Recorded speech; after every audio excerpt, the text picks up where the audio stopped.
He's a phenomenal rebounder. He does some other things. He's physical, cool. But, man, he has some limitations.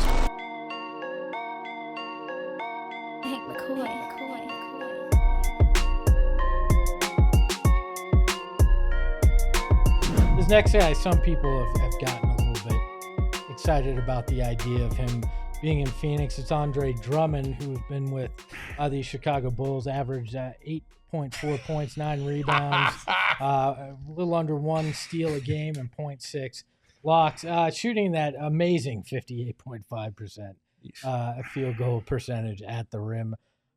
I don't personally like this one, but where do you guys sit on Andre Drummond? I'm not a big fan. He's a great rebounder. Yeah. He's a phenomenal rebounder. He does some other things. He's physical, cool. But, man, he has some limitations when it comes to just, if the Suns decide to get a little bit quicker in tempo, like you're already screwed there. Like if they play like they did last year, though, like, hell yeah, go ahead. Like you're going to slow it down all game every day?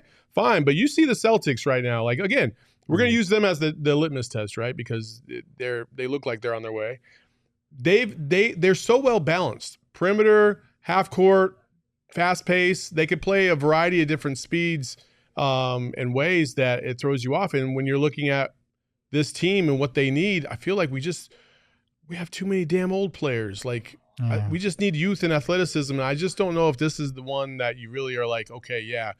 You're still gonna have to play drop coverage. Yeah, is he enough of a change up from what you have in a Nurk? Yeah, I mean, Nurk obviously can pass better than him, but it's again another rebounder that's somewhat slow. And I believe he's moderately better than Nurk at the rim, right? Like I think he's around the same. What did he shoot? Like 58.5%. I think Nurk was around that same mark. Yeah. So he's not a great finisher in that regard. The one thing with him is that, again, like Nurk, very good screen setter. The other thing that he brings to the table is he's an absolute force on the offensive glass.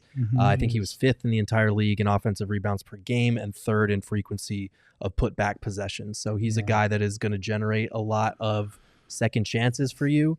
But again, like the lack of athleticism, mobility, those are problems. And if he can't finish around the rim, well, then you're dealing with a lot of the same issues you have. He gets played right off the court in the playoffs, too. The chat is actually making some really good points, and I didn't think about this. But if you do bring in a guy like Drummond, you're probably going to have to go zone.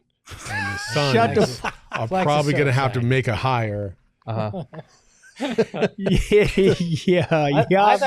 were going to say Sean made a good point where he says Saul doesn't like anybody. Nobody knows the zone like my man Flex. I would get y'all rocking that zone like Syracuse back in the day. 2-3 man zone. Let's go. Let's go. I just feel this is like if the Suns were to get Drummond, they'd be zigging while the rest of the league is zagging. You look at all these centers in this finals, and it's like young, like you're saying, young, athletic, guys that can roll the rim, guys that can shoot.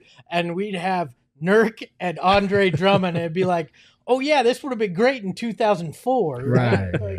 Like Saul said, great rebounder, man. And offensive glass, you can't deny it. I mean, he's a horse, man. Dude works his ass off out there.